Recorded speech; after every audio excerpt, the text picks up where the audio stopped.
Pastor, eu não quero mais ficar próximo dos irmãos. Essa é a pergunta do irmão. Eu me sinto ferido, machucado, preciso ser crente em casa, sozinho. Aleluia. O senhor acha que está certo ser crente sozinho? Essa é a pergunta do irmão para mim, eu vou responder agora. Você já sabe a resposta. Essa igreja é maravilhosa, irmãos. O povo aqui é maduro, já sabe até a resposta. Mas eu vou ser um pouquinho irônico na minha resposta agora. Vamos combinar algo então? Esse irmão que perguntou e você que pensa da mesma maneira? Vamos combinar algo. No dia que você tiver um problema lá no seu trabalho, não volta lá não. Deixa de trabalhar. Se você fizer isso por causa do seu dinheiro, então você pode fazer isso aqui na igreja. Porque muitos irmãos permanecem em lugares que não deveriam nem estar por causa de dinheiro. Agora, por causa do amor de Deus, você não pode permanecer? Porque o amor de Deus, ele é tão grande, que ele foi capaz de enviar o filho dele, que não merecia morrer, para morrer pelo seu pecado que você merecia morrer. Você não é capaz de tolerar e suportar o irmãozinho, que muitas vezes pisa na bola com você? Então, no dia que você tiver problema no seu trabalho, não volta lá, deixa de trabalhar. Usa pelo menos a mesma regra que você está usando para não participar do corpo. Mas eu quero aprofundar um pouquinho mais nessa resposta. E me perdoe se eu fui muito duro. Mas vamos ver algumas coisas na Bíblia. 1 Coríntios 12, 27 diz: ora, vocês são o corpo de Cristo. Quem que é o corpo de Cristo? Plural, você está vendo que é plural aqui? O português aqui é plural. Vocês, você é corpo de Cristo? Calma. Vocês, é você? Vocês. Quando nós nos reunimos, nós, não eu, nós manifestamos o quê? Corpo de Cristo. Aí o apóstolo Paulo continua dizendo: individualmente, membros do quê? Individualmente, então eu sou membro do... Mas quando nós, plural, nos reunimos, nós formamos o quê? O corpo de Cristo. Então a primeira coisa que você vai perder, quando você não se reúne na vida da igreja, numa célula, quando você é um crente isolado, sozinho, a primeira coisa que você vai perder é o corpo de Cristo. Você é só um membro fora do corpo. E membros fora do corpo é uma aleluia. Eu estou perdendo o português, isso é um bom sinal. Estou falando muito inglês, irmãos. Anomalia, aleluia. Isso é uma anomalia. Se você vê um dedo aí numa cadeira solto, o que você vai pensar? Alguém perdeu um membro, não é verdade? É uma coisa estranha. Você vai ficar escandalizado. No mundo espiritual é a mesma coisa. Você fora do corpo, desconectado do corpo, você é uma anomalia. Você é um escândalo no mundo espiritual. Então, eu não sei se você sabe, a maneira que o lobo, quando ele vai perseguir a sua presa, é separá-la do rebanho, do coletivo. Por quê? Se torna uma presa fácil. Da mesma maneira, então, o lobo espiritual, que é Satanás, o tempo inteiro ele está tentando te separar da comunhão da igreja. Porque a comunhão da igreja é proteção para você, filho. Por mais torto que você seja, permaneça na vida da igreja. Por mais ofendido e chateado que você fique, permaneça na vida da igreja. Porque aqui é o lugar de cura, restauração, é o lugar de proteção para você. É o lugar do corpo de Cristo. A Bíblia continua dizendo, né, no livro de Timóteo, a igreja é chamada de casa de Deus. Fala assim, casa de Deus. Casa, irmãos, fala de família. Hoje é o dia dos pais. Casas normalmente têm pais. A casa de Deus tem um pai celestial. E a primeira coisa que quando ele nos salva é nos levar para casa. Para a casa dele. A casa dele hoje é a igreja. Entende? Então a casa de Deus é quando a igreja se reúne. Aqui a gente está levantando, como diz a palavra, um edifício para Deus. A casa de Deus. E Deus então pode se expressar, se manifestar. E é interessante que na palavra de Deus nós descobrimos que pessoas que estão debaixo de influência de demônios, influências demoníacas, elas têm um tipo de comportamento padrão. Quando você vai ler o texto a respeito do gadareno endemoniado, a Bíblia fala que Jesus saiu de um local, atravessou, para outro local, num barco. Enquanto ele estava atravessando, veio uma grande tempestade, e essa tempestade quase estava afundando o barco. Ali já eram ações de demônios. Interessante que Jesus chega nesse outro lado, ele atravessou para um outro lado, e nesse outro lado, você não vê o Senhor Jesus levantando morto, curando enfermos, mas ele vai lá para buscar apenas uma pessoa apenas, o endemoniado gadareno. Esse cara que estava debaixo de influência de demônios, ele não habitava junto com as outras pessoas na cidade, ele estava sozinho nos túmulos, sepulcros. Primeiro ponto aqui, se você quer ficar sozinho, quem fica sozinho habita em lugar de morte. Primeiro ponto, você quer viver em lugar de morte, meu filho? Você está vendo que a influência de demônios sempre vai te levar a ficar o quê? Isolado. Eu comigo mesmo e a minha própria vida, ninguém me toca. O amor de muitos se esfriará nos últimos dias. Por quê? É o individualismo. A Bíblia fala então que o Senhor Jesus o encontra nessa condição, morando em sepulcros, morando próximo dos túmulos, no lugar da morte. Mas tem mais. A Bíblia fala que ele usava pedras para se cortar. Essa geração que nós estamos vivendo, ela usam coisas para se cortar, ficam sozinhos nos quartos, deprimidos. Você está vendo que a influência de demônios leva a essa segunda coisa, querer tirar a própria vida. Primeiro te isola, depois te leva a tirar a própria vida. A outra coisa que você vê característica na vida desse gadareno, é que ele andava nu. Posso ter mais um princípio aqui espiritual para você. Você que está debaixo de influência de demônios, você não quer se cobrir, você quer se mostrar. E aqui é um recado para algumas irmãs, em amor. Preste atenção. Todos que querem se isolar, filho, vai andar debaixo de morte, vai se ferir e vai se vender. Será que esse é o caminho? Com certeza não. Jesus saiu de um local para ir encontrar esse gadareno, e só por causa dele ele saiu para encontrá-lo, e lá ele restaurou o gadareno. Se você for ver, a Bíblia fala que depois que ele foi liberto de 6.000 demônios que estavam dentro dele, desses 6.000, 2.000, esses 6.000 foram lançados em 2.000 porcos, e os porcos suicidaram, morreram, nem os porcos aguentavam aqueles demônios. Depois que ele foi liberto dos 6.000, a Bíblia fala que ele estava vestido, fala comigo, vestido, assentado, fala assentado, aos pés do Senhor, fala aos pés. Olha, quando Deus restaura alguém, ele está descansando, vestido da justiça de Cristo e olhando para Cristo. Sabe o que ele pediu para o Senhor? Senhor, eu quero ser o seu discípulo. Sabe o que Jesus falou para ele? Não, vai para sua casa. Isso aqui é um princípio espiritual. Quando você nasce de novo, a primeira coisa que você tem que fazer é ir para casa do Pai. Conte aos seus amigos tudo o que o Senhor fez com você. Essa é a segunda coisa. Testemunhe para os irmãos o que Deus tem feito na sua vida. Uau! Aqui a gente tem um resumo da vida cristã. E você ainda quer viver sozinho? Misericórdia, né? Vamos orar, irmãos, pela palavra? Glória a Deus. Feche os seus olhos. Pai Santo, eu te agradeço hoje pela tua palavra que é viva, poderosa, eficaz, mais cortante que uma espada de 2 gumes. Que o Senhor possa falar conosco. Abra os nossos olhos, nosso entendimento. Amadurece-nos, Senhor, em nome de Jesus. Hoje eu quero compartilhar sobre o nome que Jesus nos revelou. E nomes na Bíblia, eles não são apenas nomes. Nomes na Bíblia apontam para identidade. Você vai ver que o nome de Jesus não é Jesus por acaso.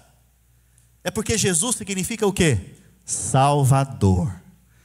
A identidade de Cristo é o quê? Salvar. Salvar. Você vai ver que cada pessoa que recebeu nomes na Bíblia não os receberam por um acaso, mas é para que essas pessoas tivessem uma identidade. Jacó mais tarde se tornou Israel, príncipe de Deus. Essa era a identidade de Jacó, príncipe de Deus. Hoje, você e eu temos um novo nome também. Nós somos chamados de filhos de Deus. Você e eu somos filhos de Deus. Isso dá a nós o quê? Uma identidade. Quando o Senhor Jesus foi batizado ali no Rio Jordão, o Rio Jordão é o lugar mais baixo do mundo, do planeta Terra. No lugar mais baixo, o Senhor Jesus foi batizado. E quando ele foi batizado nas águas, a Bíblia fala que uma voz veio do céu e disse: este é o meu filho amado. Nesse momento, Jesus estava recebendo o quê? Identidade de filho. Mas só filho? Não, filho amado. Então nomes na Bíblia são muito importantes. E a Bíblia fala que no Antigo Testamento Deus se revelou através de 7, fala comigo, 7 nomes redentivos. Eu vou ler alguns para vocês. Primeiro nome, Jeová Raá. Fala comigo, Jeová Raá. Pastor, o que é Jeová Raá? Jeová Raá significa: o Senhor é o meu pastor. Você pode dizer nessa manhã: o Senhor é o meu pastor? Não, mas diga com quem tem fé. Aleluia. Ele é o seu pastor? Ele é o meu pastor também, aleluia. E se ele é o nosso pastor, isso quer dizer o quê? Se ele se revelou desta maneira, ele estava querendo dizer o quê para mim e para você, com essa identidade? Que ele cuida de mim e de você, que nada vai te faltar. O Salmo 23, Davi disse muito bem a respeito: o Senhor é o meu pastor. O Senhor é o meu pastor e nada me faltará, né? Então você percebe que a maneira que o Senhor vai se revelando na palavra é através dos seus nomes. Fala comigo, a maneira que o Senhor se revela é através dos seus nomes. Eu e você temos apenas um nome, não é verdade? Mas Deus não, Deus tem vários nomes. Por quê? Deus é muito grande. E nós vamos passar a eternidade inteira conhecendo a Deus. E os nomes falam a respeito da identidade de quem Deus é. Então o primeiro nome que eu falei para vocês é qual? Jeová Ra. O segundo nome redentivo que nós vemos no Antigo Testamento é Jeová Jirê. Deus se revelou dessa maneira para Abraão no dia que ele foi sacrificar Isaac. No dia que ele foi sacrificar Isaac, a Bíblia fala que Deus proveu um sacrifício em lugar de Isaac. Isso tem a ver com a nossa história. Nós é que deveríamos ter sido sacrificados, punidos, entrados no juízo. Mas Deus enviou a sua provisão para nós ali na cruz do Calvário. Por isso ele é conhecido também como Jeová Jirê, o Deus que provê. Você pode dizer nessa manhã também? Jeová Jirê? Deus quem provê. Aleluia. Glória a Deus. O terceiro nome, que é revelado também na palavra, é Jeová Shalom. Isso é fácil, você já deve ter ouvido por aí. Jeová Shalom é: o Senhor é a minha paz. Você pode dizer também: o Senhor é a minha paz. Aleluia. Hoje nós temos paz com Deus porque o Senhor é a nossa paz.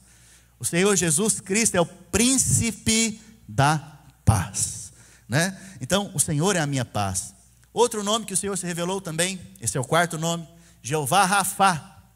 O Senhor é o Deus que cura. Ele é o nosso Jeová Rafá.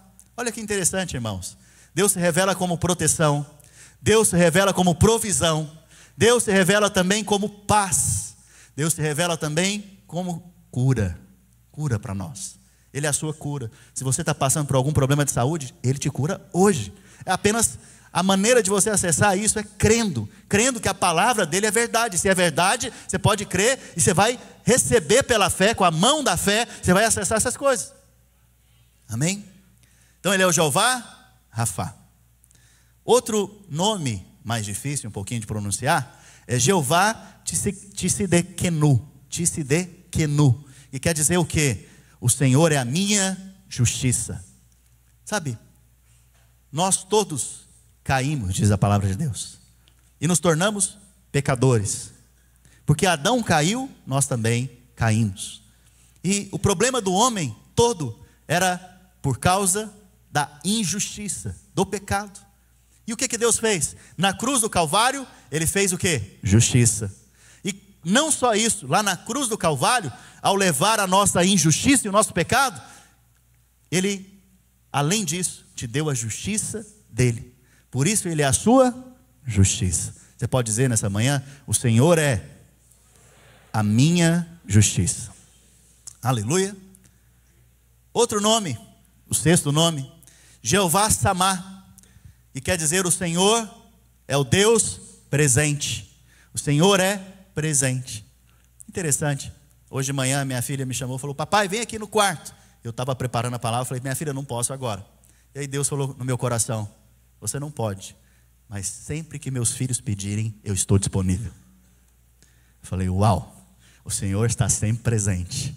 Eu sou limitado, eu não posso estar em todos os lugares e nem atender a minha filha em todas as chamadas, mas se você falar papai, Ele vai estar disponível para você agora.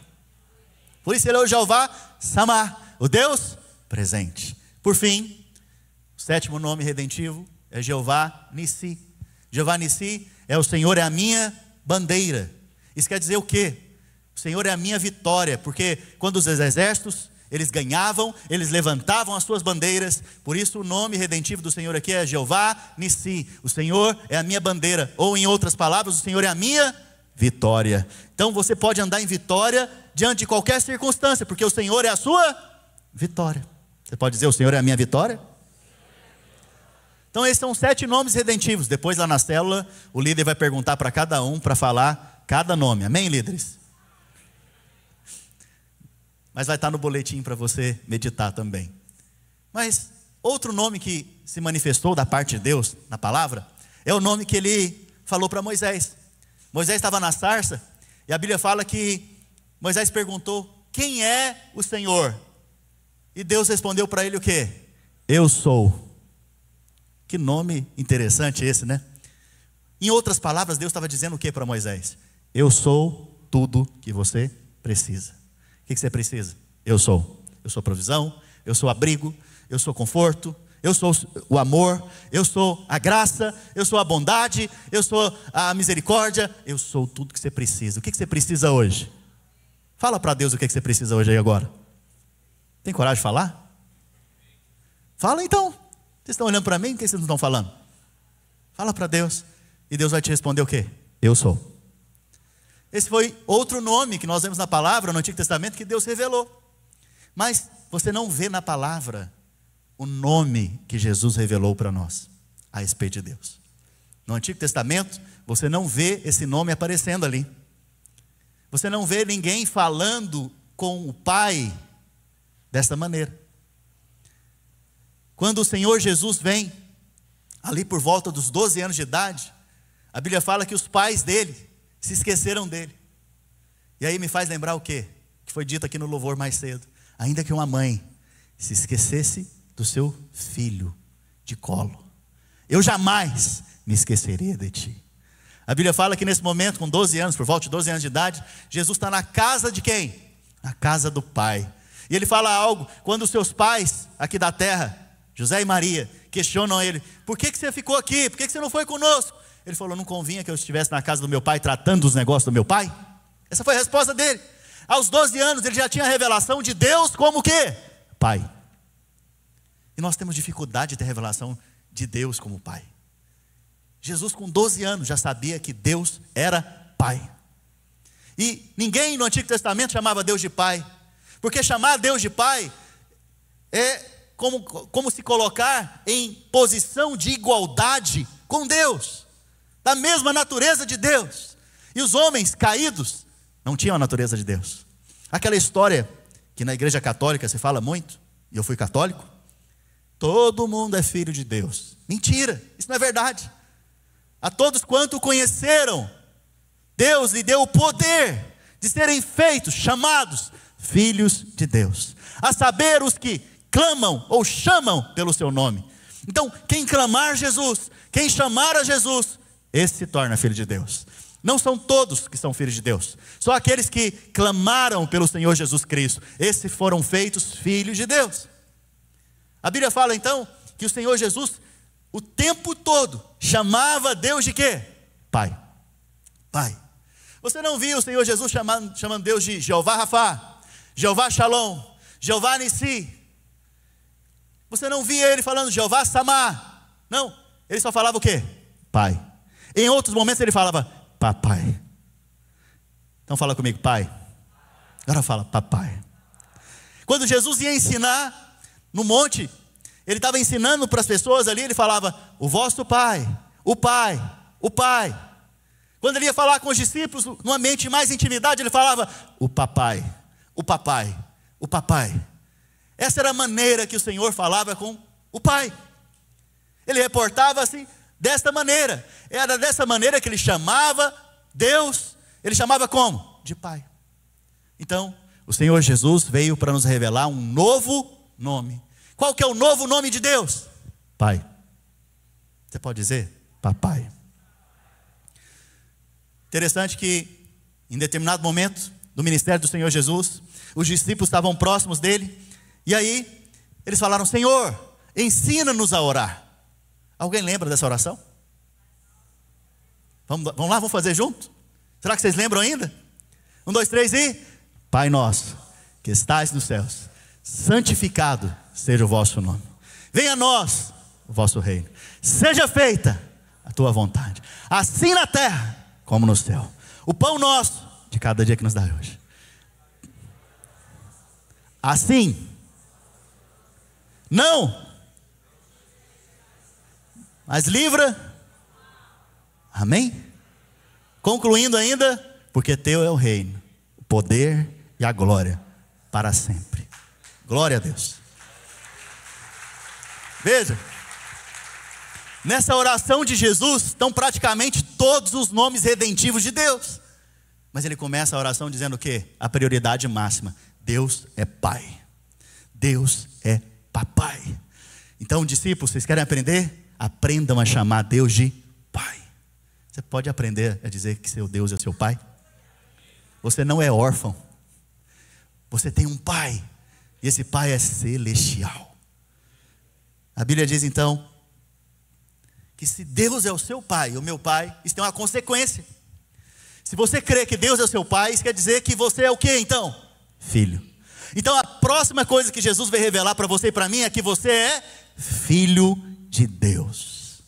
Agora eu vou te falar uma coisa que talvez você possa até ficar ofendido. Antes, você não era órfão. Você tinha um pai. Eu e você tínhamos um pai. Nosso pai era a serpente. Nós éramos filhos do diabo. Mas um dia, Jesus vem para mudar a nossa filiação.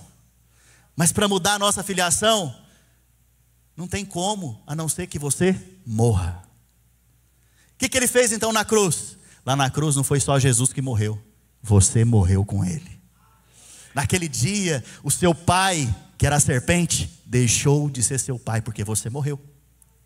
Sabe o que aconteceu também? A Bíblia fala que ao terceiro dia, ele ressuscitou. Só que ele diz também, a Bíblia diz também que não foi só ele que ressuscitou. Eu e você ressuscitamos com ele, para uma nova natureza, uma nova vida. Agora você e eu fomos feitos o quê? Filhos de Deus. Eu e você nos tornamos também co-herdeiros com Cristo. Tudo que Cristo tem, nós também temos. Tal qual Ele é, nós somos também neste mundo. Agora, o Pai dele não é só Pai dele. Ele nos ensina a oração dizendo, o vosso Pai, ou Pai nosso. Uau, mudou tudo. Mudou tudo. Não é uma questão mais de comportamento, é uma questão de natureza. Não é uma questão do que você faz, é uma questão de quem você é. O diabo o tempo inteiro quer mostrar o que você faz, mas a Bíblia, a palavra, o Espírito Santo o tempo inteiro está reafirmando quem você é. E você é filho de Deus, filho amado de Deus. Não se esqueça disso. Não se esqueça a sua identidade. A identidade é o seu nome, e o seu nome é filho amado de Deus. Quando Jesus vem então chamar as pessoas para ensinar, ele revela o Pai, com o objetivo também de revelar quem? Os filhos. Vocês são os filhos amados de Deus. Para concluir, terminando rápido aqui hoje. Ninguém falou, mais uma hora? Aleluia. Olha, eu atendo a pedidos. Você pediu bem, eu vou ficar mais uma hora aqui. Glória a Deus. Abra por gentileza a palavra, lá em Malaquias capítulo 4, verso 5. Eu vou encerrar. O irmão do teclado pode vir daqui 10 minutos. É a primeira palavra que eu falei, vou encerrar é agora. Vou falar mais 5, aí você vem. É o código. Olha só o que diz Malaquias, irmãos. Malaquias fala a respeito do ministério do Senhor Jesus, da obra que o Senhor Jesus ia fazer. Isso foi dito 400 anos antes do Senhor Jesus vir. Olha o que ele escreve: eis que enviarei a vocês um profeta, profeta Elias. Não é necessariamente Elias que viveu lá, mas é no espírito de Elias, para fazer as mesmas obras que Elias fez. E aí a Bíblia fala o quê? Ele vai converter o coração dos pais aos filhos. Pausa. Sabe, vou testemunhar algo para os irmãos. Há 21 anos atrás, aproximadamente, eu tive uma experiência com Deus, num encontro com Deus, num impacto. E uma das últimas palavras foi cura da alma. Eu lembro até hoje, o pastor pregando, e aí ele leu esse texto: e ele converterá o coração dos pais aos filhos, e o coração dos filhos aos seus pais. O interessante é que eu tinha acabado de perdoar o meu pai 10 minutos antes dele ler esse texto. Eu não conhecia a Bíblia, não sabia nem o que era Malaquias. Eu tinha acabado de perdoar meu pai, tinha 3 anos que a gente não conversava. E aí então, ele leu esse texto, e eu entendi que o meu ministério, que a minha vida, era expressar a restauração que Cristo fez, convertendo o coração dos pais aos filhos, mas com o coração dos filhos aos pais. Naquele dia meu coração foi convertido ao meu pai, naturalmente dizendo. Mas sabe por quê? Porque naquele dia também meu coração foi convertido ao Pai Celestial. Sabe por quê também? Porque Jesus, ao morrer na cruz, converteu o coração dele a nós e nos fez filhos. E agora, hoje, você, cada culto que você se reúne aqui, seu coração está sendo convertido mais ainda ao coração do Pai. E sua vida vai ficando de tal ponto, tal maneira, que você vai olhando para o Pai e vai falando: não é possível, Ele me ama demais, Ele me abençoa demais, Ele me guarda demais, Ele faz tudo por mim, a ponto de entregar o Filho dele por mim. O que eu posso ter de reservas com Ele? Eu amo demais esse Pai. E o verdadeiro amor é esse: não que nós tenhamos amado ao Senhor, mas que Ele nos amou primeiro. Sabe por que você ama hoje? Porque você foi amado primeiro pelo Pai. O coração do Pai foi convertido ao seu primeiro. Agora a sua resposta é um coração convertido ao seu Papai Celestial. Essa é a obra de Jesus. Foi isso lá na cruz que Ele fez: converter o coração do Pai aos filhos e o coração dos filhos ao Pai. Interessante, talvez você não saiba disso, eu vou te dizer. Em nenhum momento Jesus chamou Deus de Deus, apenas de Pai. Mas na cruz, no dia que Ele se fez pecado, no dia que Ele levou a minha transgressão e a sua transgressão, naquele dia Ele chamou Deus de Deus.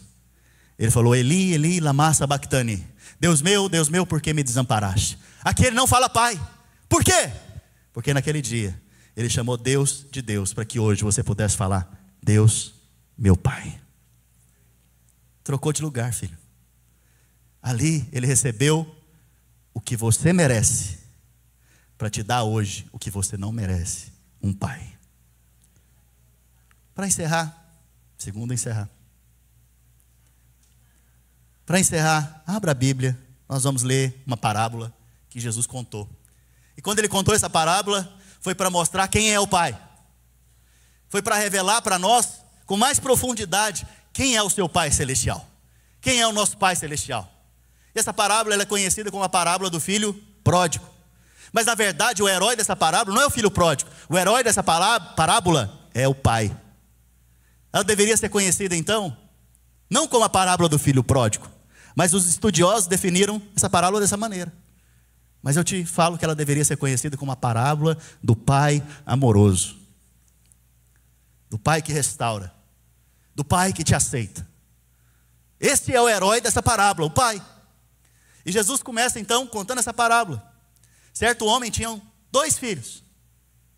Essa parábola pode ser aplicada hoje para nós. Hoje aqui na vida da igreja tem 2 tipos de filhos. Um como o filho pródigo, outro como o filho que está lá em casa. A questão aqui é quem você é. Porque quem você é vai determinar o tipo de relacionamento que você vai ter com o seu pai. Talvez você é o filho pródigo que foi restaurado e voltou para casa. E está olhando assim para tudo aquilo e está falando o quê? Não estou entendendo nada, eu deveria ser punido aqui, eu deveria cair um raio na minha cabeça, mas meu pai está me abraçando, me beijando, colocando anel no meu dedo, me dando uma nova roupa, me restaurando, eu não estou entendendo. Isso, filho, não dá para compreender mesmo a graça de Deus naturalmente. A graça de Deus, ela é compreendida espiritualmente, por revelação. Haviam 2 filhos. O mais moço deles disse ao pai: pai, dá-me a parte da minha herança, dos bens que me cabe. E a Bíblia fala que o pai deu. Mas um detalhe, na cultura naquela época, pedir herança para o pai era falar assim: pai, morre.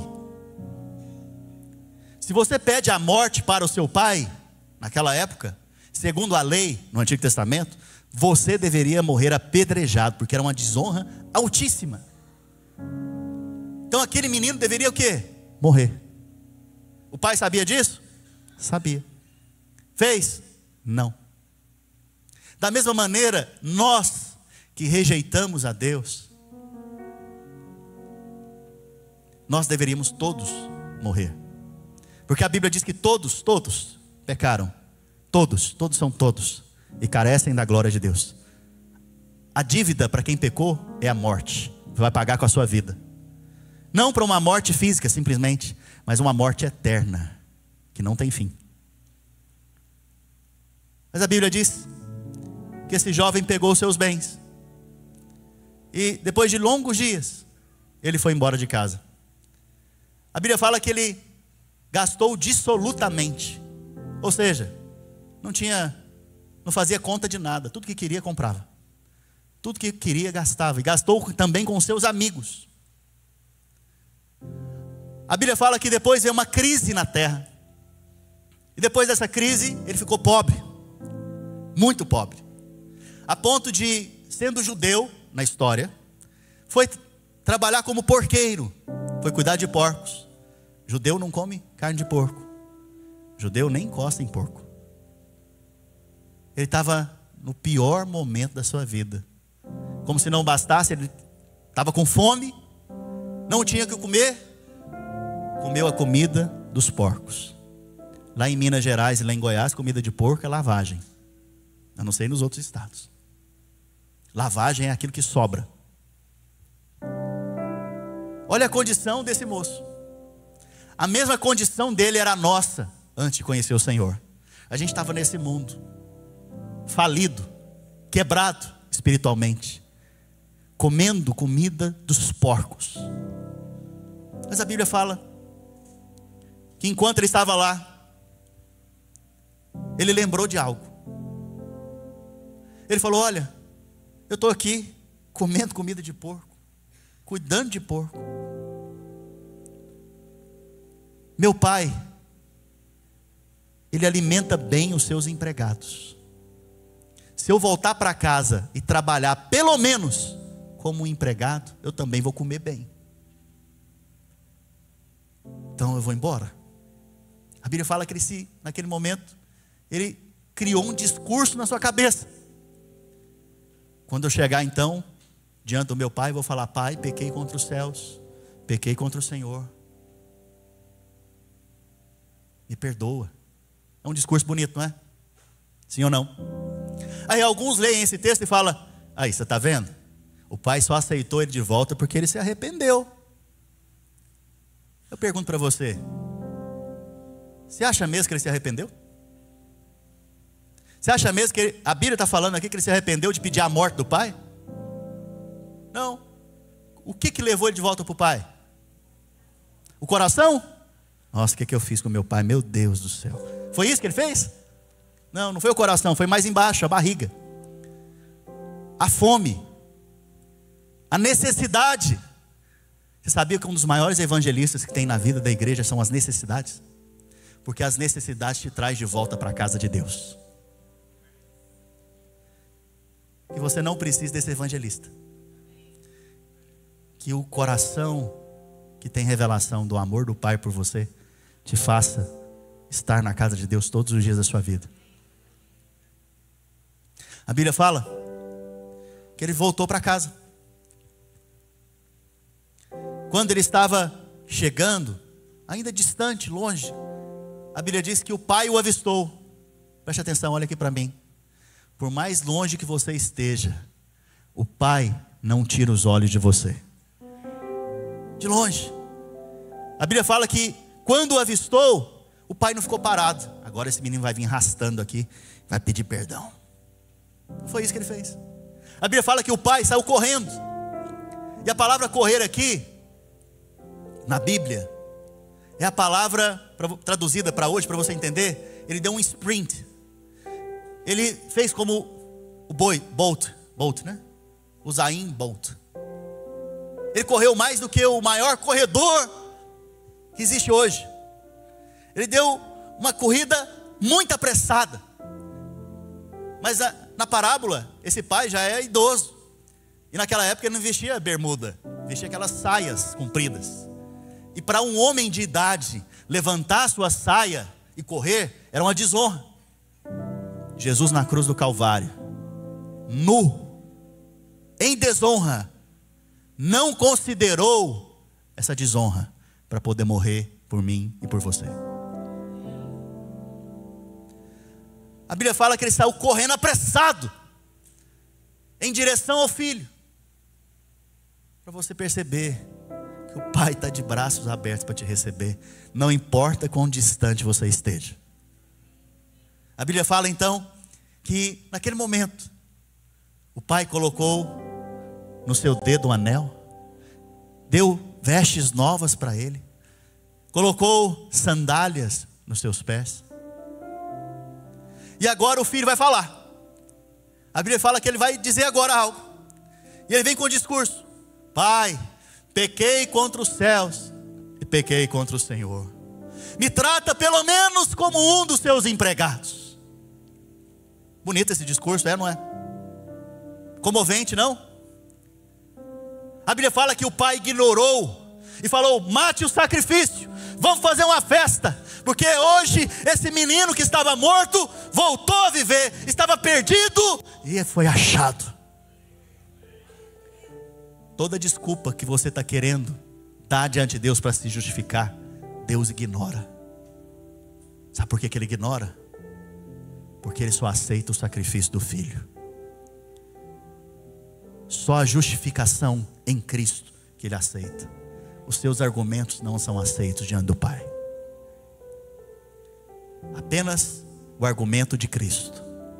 Pastor, mas onde está Cristo nessa história? Cristo é o sacrifício. Para que houvesse festa na casa, para que o filho pudesse voltar, um animal deveria morrer. Um boi morreu. O boi é uma figura de Cristo, do sacrifício de Cristo. Se Jesus já morreu, você pode voltar hoje para casa. Mas não é voltar como empregado, porque empregado tem salário no final do mês. Empregado, ele relaciona comercialmente com o patrão. Você vai voltar hoje como filho. E filho se relaciona com o pai de graça. Não tem compra do amor do pai. É dado liberalmente, apenas porque é filho. Por isso Deus, ou o pai, deu para ele um anel, restaurou a autoridade. Deu para ele vestes novas, se tornou ele justo. Deu para ele sandálias novas, para ele caminhar sobre essa terra, sem sujar os pés. E mais, fez festa.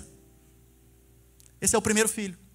Mas tem um segundo filho, que está dentro de casa e está desviado. Talvez é você que está me olhando aqui hoje. A Bíblia fala que o segundo filho estava no campo trabalhando. Fala comigo, trabalhando. Quem trabalha quer receber salário, filho. Quem trabalha quer andar no merecimento, na justiça própria. Quem quer se relacionar com Deus dessa maneira, ele jejua para ter a bênção. Ele faz algo porque ele quer ser abençoado, é uma troca. Esse não é filho, esse é empregado. Apesar de ser filho, tem a consciência de empregado. A Bíblia fala que quando ele foi chegando perto de casa, ele ouviu o som da música e das danças. Preste atenção. Aqui eu quero chamar a atenção dos irmãos. o culto aos domingos, na casa de Deus, tem música e tem dança. Se você chega atrasado, filho, você perde uma das principais partes do culto, que é o louvor e a adoração. E se você não valoriza isso, você só é aquele filho, irmão do filho pródigo, que quando vê a dança e a música, está reclamando: o que está acontecendo na casa?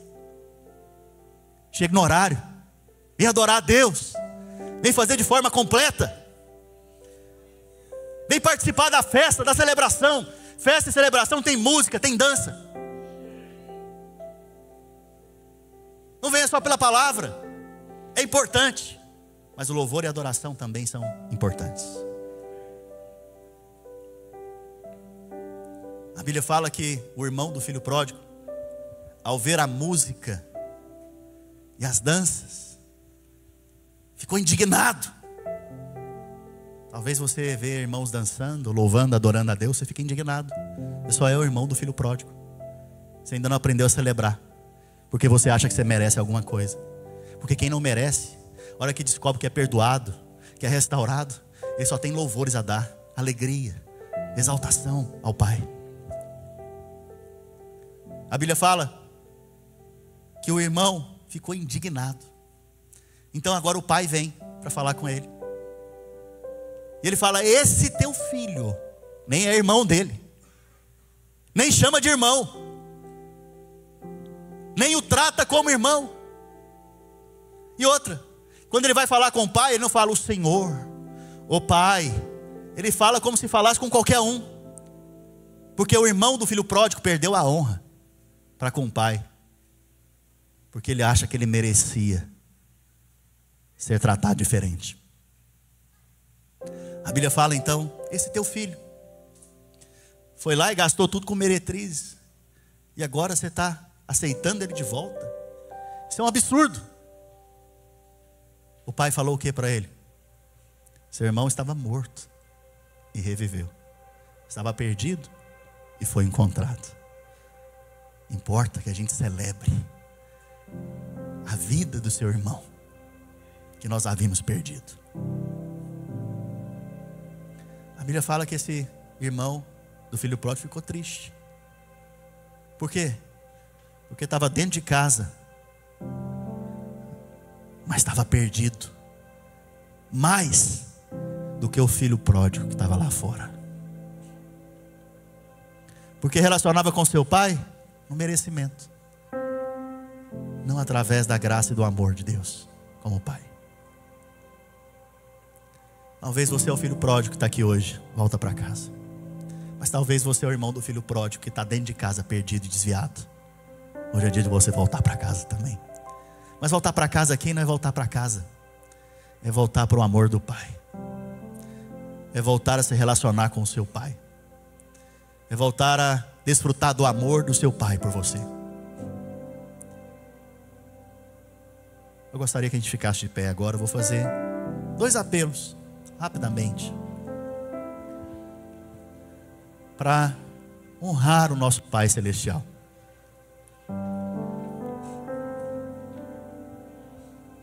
O primeiro apelo é para você que talvez em algum momento da caminhada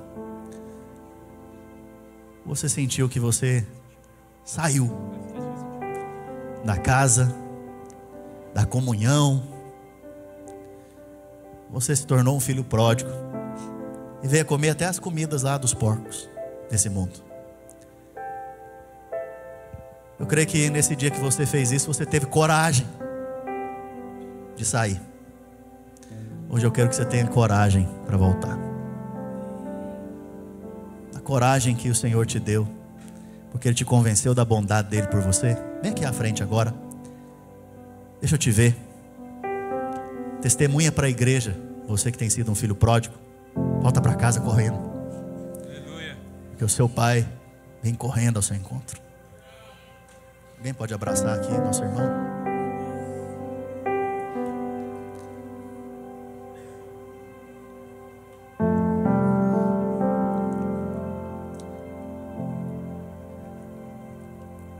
Segundo apelo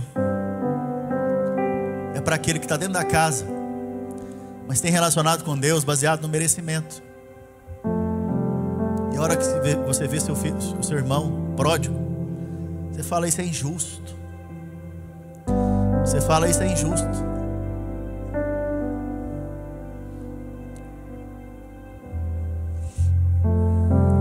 Talvez você perdeu a comunhão com seu pai, está fazendo tudo no automático. Talvez você lidera a célula no automático. Talvez você vive a sua vida no automático, esqueceu do pai, mas o pai está sempre presente. Se você está dentro da casa e se esfriou, está desviado dentro de casa, há esperança para você também, porque o pai vai falar com você também. Vem aqui à frente. Se é o seu caso, vem aqui à frente. Não tenha medo, não tenha vergonha. O Senhor quer te restaurar também aqui, rapidamente. Rapidamente. Eu sei que tem mais irmãos que têm se relacionado assim. Não fique na sua cadeira. Não seja duro como o irmão do filho pródigo. Tem um coração amolecido agora pelo Espírito Santo, e pode vir. Se o Espírito Santo está te movendo para vir, vem logo.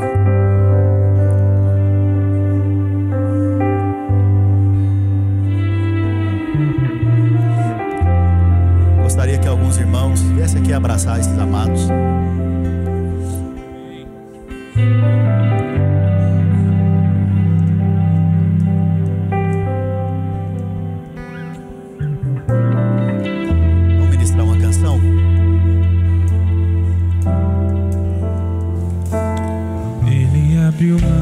Venha mais irmãos abraçar os que aqui estão à frente. Sangrou no madeiro por mim, me conectou, salvou, curou.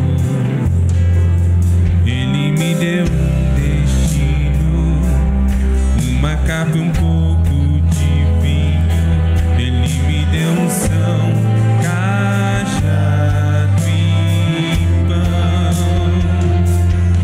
Pôs um anel em meu dedo e me tirou o medo. Novas sandálias pra suportar o índio. Pôs um anel em meu dedo e me tirou o medo. Novas sandálias e disse: vai.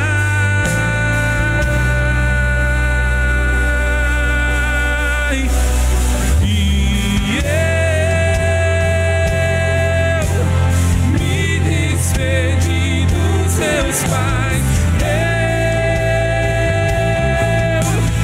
queimei minhas carroças e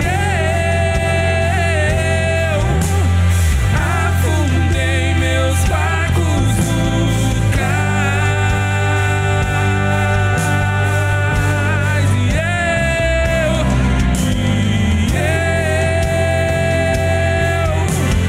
me despedi dos meus pais. Eu queimei minhas carroças e eu afundei meus barcos no cais.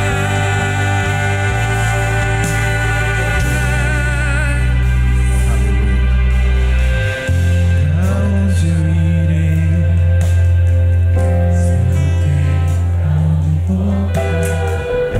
Olha aqui para mim. Vocês que vieram à frente, olha aqui para mim agora.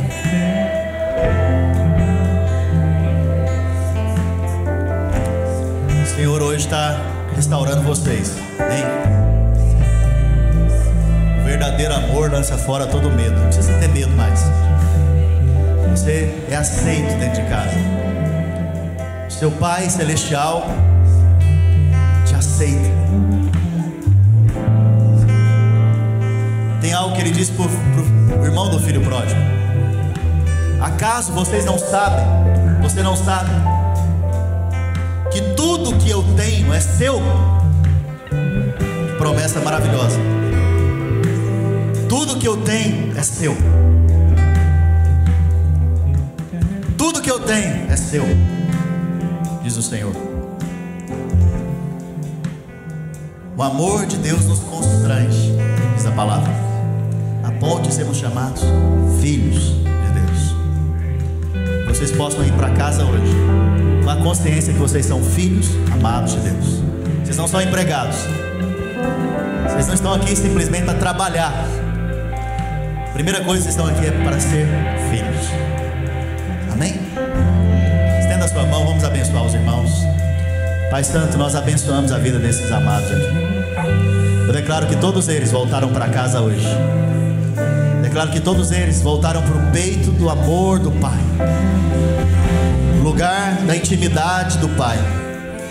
Estão restaurados hoje. Tanto o filho pródigo quanto o irmão do filho pródigo são restaurados hoje. A comunhão da casa de Deus e da vida de Deus. Deus abençoe na autoridade de Cristo, em o nome de Jesus. Estenda a sua mão, te abençoar a sua semana. Baixa um pouco. Pai, eu abençoo a vida dos filhos. Eu declaro que são filhos amados do Senhor. Eu declaro que eles saem daqui hoje cheios de alegria, de paz, com a revelação da justiça de Cristo. Porque o teu reino é justiça, paz e alegria. Eles saiam daqui cheios de alegria, para contagiar as pessoas lá fora, com a alegria de Cristo, com a alegria da obra de Cristo sobre a vida deles. Eles têm uma semana de vitórias abençoada pelo poder do nome de Jesus.